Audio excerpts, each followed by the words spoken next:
Hello students, welcome back to Imperial Classes once again.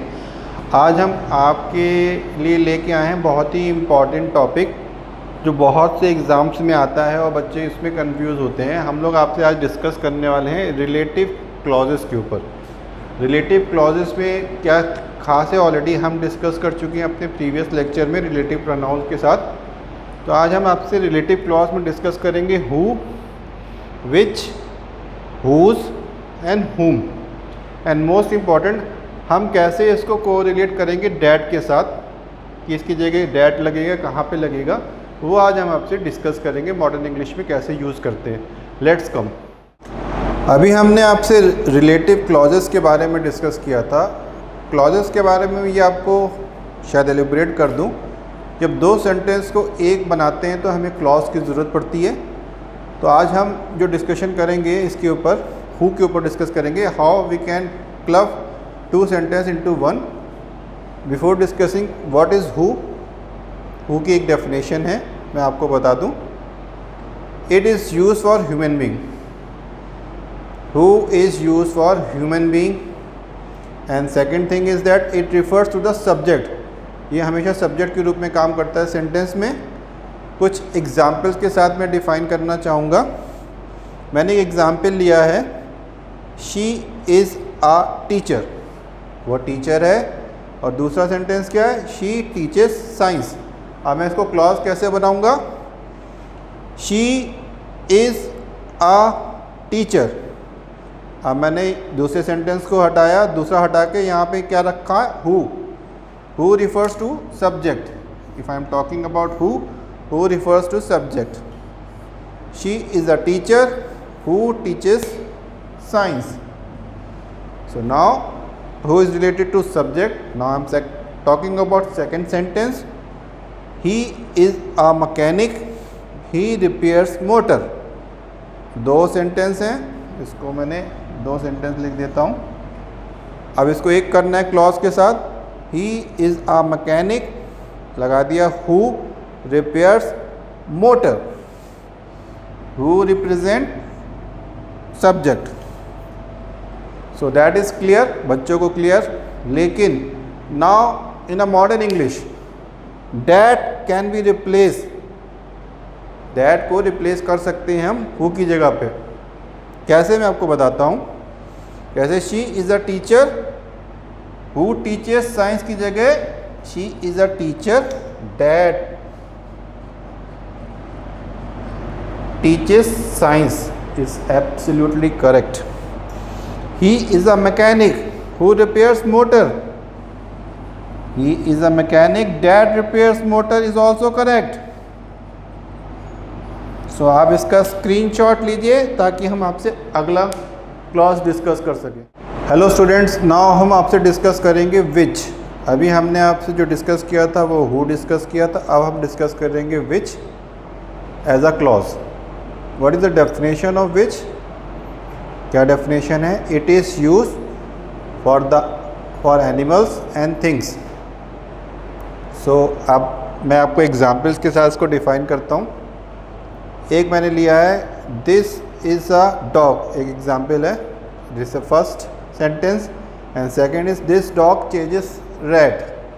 अब इसको clause को कैसे बनाएंगे हम? This is a dog which chases rat. Okay, हमने दूसरा सेंटेंस लिया है, I purchased a blanket. Blanket is a thing. Second is this blanket glows in the dark. अब इसको क्लॉज में कैसे कन्वर्ट करेंगे, I purchased a blanket which glows in the dark. ठीक है। Animal and thing means dog भी cover हो गया और थिंग भी कवर हो गई। नाउ इम्पॉर्टेंट नोट ये है कि that can be replace which. That को हम रख के विच को हटा सकते हैं। That is correct in modern English. तो क्या हो जाएगा, this is the dog that ceases rat. I purchase a blanket that glows in the dark. तो आप इसका स्क्रीनशॉट लीजिए ताकि हम आपसे नेक्स्ट क्लॉज डिस्कस कर सकें। स्टूडेंट्स, अब हम आपसे डिस्कस करेंगे क्लॉज में हुज पे। What is whose? हुज की डेफिनेशन ये है, डेट इज़ डिफाइनिंग पोजीशन और ओनरशिप, जो अधिकार को शो करता है उसमें हम हुज लगाते हैं। हम क्लॉजेस के रूप में कैसे यूज़ करेंगे, मैंने आपको एग्जांपल्स के साथ डिफ़ाइन कर रहा हूँ। मैंने एक एग्जांपल लिया, I spoke to a friend, ये एक सेंटेंस है। दूसरा सेंटेंस है, his uncle is a lawyer. तो हुज के बारे में बता दूँ, whose is always followed by noun. तो हिज अंकल है, तो हमें कैसे बनाएंगे क्लॉज में, I spoke to a friend, whose लगाया, whose uncle is a lawyer. दो सेंटेंसेस को एक बना दिया हुज को जोड़ के। I spoke to a friend whose uncle is a lawyer. अब दूसरा सेंटेंस है, it was a beautiful hotel. एक sentence, its lobby look like a palace. Its lobby look like a palace. अब मुझे इसको एक में बनाना है, it was a beautiful hotel whose lobby look like a palace। ठीक है। इसी तरह तीसरा सेंटेंस है, he is a doctor। दूसरा सेंटेंस क्या है, his sister is a teacher। अब मैंने इसको एक कर दिया, he is a doctor whose, जिसकी सिस्टर, नाउन को फॉलो कर रहा है, whose sister is a teacher। अब मैंने अभी आपको बताया था कि वी कैन रिप्लेस डैट, पर in modern English we can not replace that with whose. तो आपको हुज ही रखना पड़ेगा, जहाँ आ रहा है डैट को आप रिप्लेस नहीं कर सकते हैं। तो आप इसका स्क्रीनशॉट लीजिए, आगे का लेक्चर। सो स्टूडेंट्स, नाउ हम आपसे डिस्कस करेंगे होम पे। What is the definition of whom? The first definition of whom is, it is use for the human being. ठीक है। And second thing, is refers to a object of the sentence. तो कुछ example के साथ मैं आपको define करता हूँ। दो सेंटेंस हैं, she wants an autograph of Ratan Tata. What is the object? Object is Ratan Tata and subject is she. ठीक है।